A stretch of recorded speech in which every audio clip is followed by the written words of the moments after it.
Ito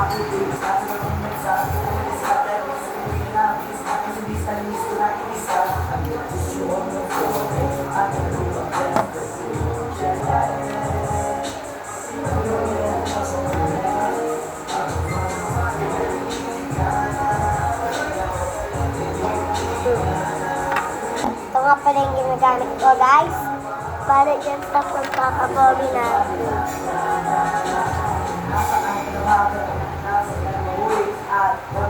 Ito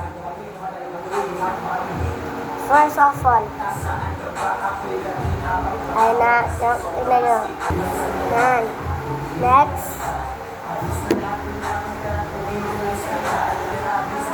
Yan.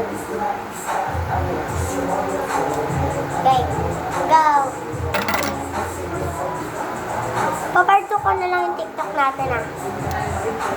A-upload ko lang ito. Magti-TikTok ako pagtapos.